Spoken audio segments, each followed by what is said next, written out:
ఈ విశాలమైన గోదావరి తీరాన్ని చూసాం కదా మనం. ఈ విశాలమైన గోదావరి తీరాన్ని చూసినప్పుడు ఇంతకంటే మనకి వారసత్వ సంపద ఏముంది? ఇదే కదా మనకి కల్చరల్ క్యాపిటల్గా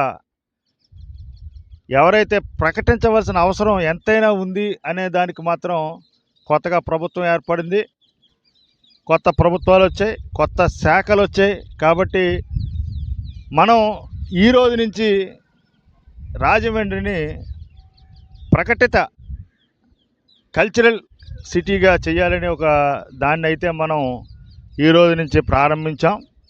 దానికి ఈరోజు సన్నాహం చేస్తున్నాం.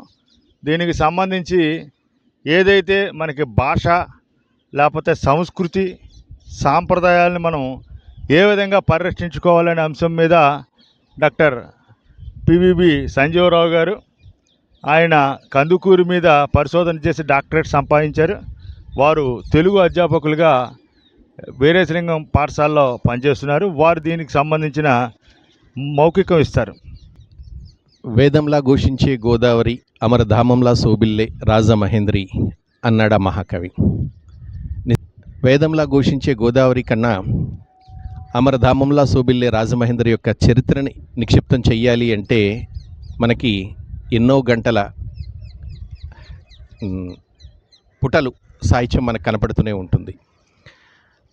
ఈరోజు ప్రపంచమంతా కూడా వాళ్ళ యొక్క చరిత్రను ఏ రకంగా భవిష్యత్ తరాలకి అందజేద్దామా అని వెతుకుతున్న సందర్భంలో చూస్తే మనకున్న చరిత్రను మనం ఎంత త్వరగా మర్చిపోదామా అనేటువంటి దీనిలో మనం కనిపిస్తూనే ఉన్నాం. ఎందుకంటే ప్రపంచ దేశాలన్నీ కూడా వాళ్ళ చరిత్ర, వారసత్వ, సంస్కృతిని అంతటినీ కూడా భవిష్యత్ తరాలకు అందించాలని వాళ్ళ ప్రయత్నాల్లో వాళ్ళ చరిత్రని వెనక్కి తిరిగి చూసుకుంటుంటే మనం మాత్రం మనకి అద్భుతమైనటువంటి మన సంస్కృతిని కానీ, అద్భుతమైనటువంటి మన చరిత్రను కానీ, అద్భుతమైనటువంటి మన సాంస్కృతికాన్ని కానీ మనం వదిలేసుకుంటున్నాం ప్రతి విషయంలో కూడా. ఎందుకంటే ఈ యొక్క రాజమహేంద్రవరానికి తెలుగు అక్షరానికి శ్రీకారం చుట్టినటువంటి గోదావరి ప్రాంతానికి చెందినటువంటి నన్నయ్య ఇక్కడే శ్రీకారం చుట్టినటువంటి వాడు.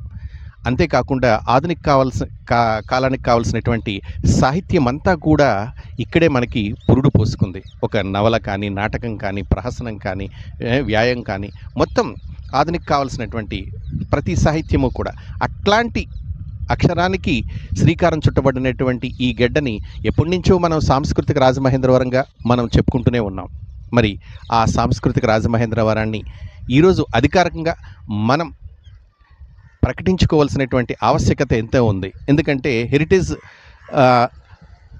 రాజధానులుగా మనం ప్రపంచాలన్నీ కూడా హెరిటేజ్ సిటీస్గా గుర్తిస్తున్నప్పుడు మరి మన రాజమహేంద్రవరాన్ని మనం సాంస్కృతిక రాజధానిగా పేరుని నిజం ఎందుకు చేసుకోకూడదు? ఇప్పటిదాకా కేవలం పలుకుల్లో మాత్రమే ఉండేటువంటి ఆ వాస్తవాన్ని వాస్తవ రూపాన్ని మనం ఎందుకు కల్పించకూడదు అనేటువంటిది ఆ వాదంతోనే ముందుకు వెళదామనేటువంటిదే మా ఆలోచన.